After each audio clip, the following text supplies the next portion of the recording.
Hi, I'm Haydar Muntadhar. I'm an educational specialist in the field of countering violent extremism. I have a passion to integrate certain areas and subjects such as democratic activism and challenging hate and intolerant belief systems in education. And Zoe has presented me a very good opportunity to integrate that with another big passion of mine, which is emerging technology and immersive technology.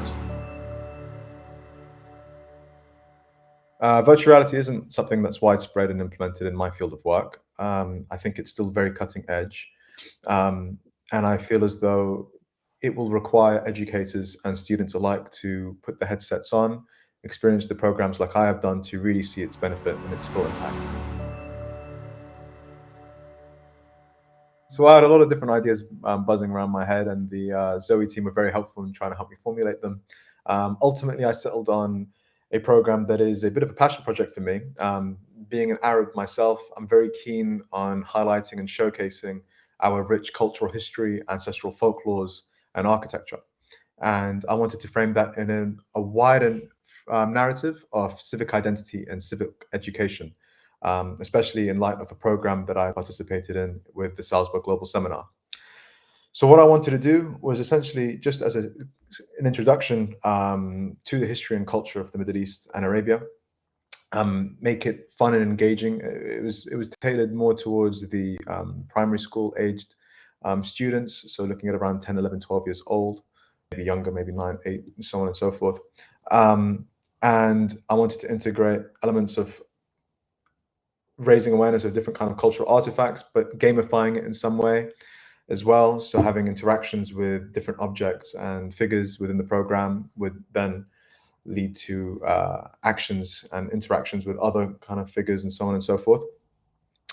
And yeah, and then I also wanted, as part of that education around civic identity, teach them the importance, very, very briefly, teach them the importance of helping people who are in need, taking care of the environment, feeding, understanding wildlife and so on and so forth. I have conversations with a really good charity based in Nairobi that work with mental health and support in that field. And I think something integrating, again, the kind of cultural history there with some of the work that they do would be very, very beneficial. Um, and I also see application more towards professionalization and training of staff if it comes to certain things like hazard perception and identifying, being, for example, in the environment of a home and kind of identifying certain hazards and so on and so forth could be of use to some professionals as well. I think there's a lot of application there. I think the real benefit for Zoe, of course, is that it's so user friendly to create and engage with the content.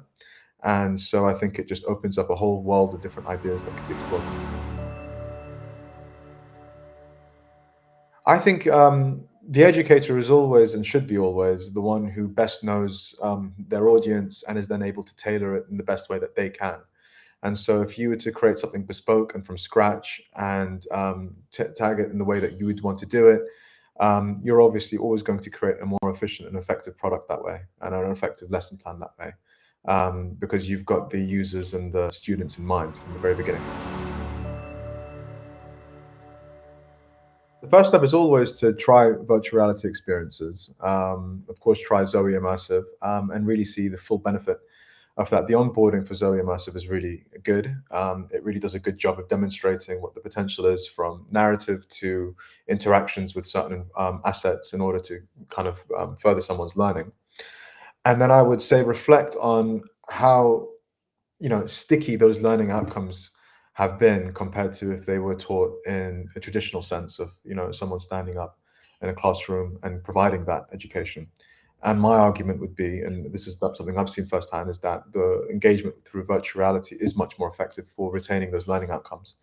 And so if you then begin to see the benefits of that, then it will be about application.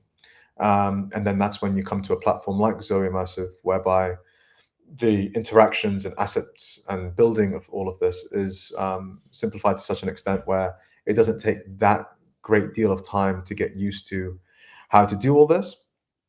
The other kind of benefit is that if you do have a bit of a tech background or an appetite for more tech, then you can create a more complicated program through the Unity platform as well. But putting that to one side, it's very easy then to bring your ideas to life through the Zoe platform because of the ease of use of it.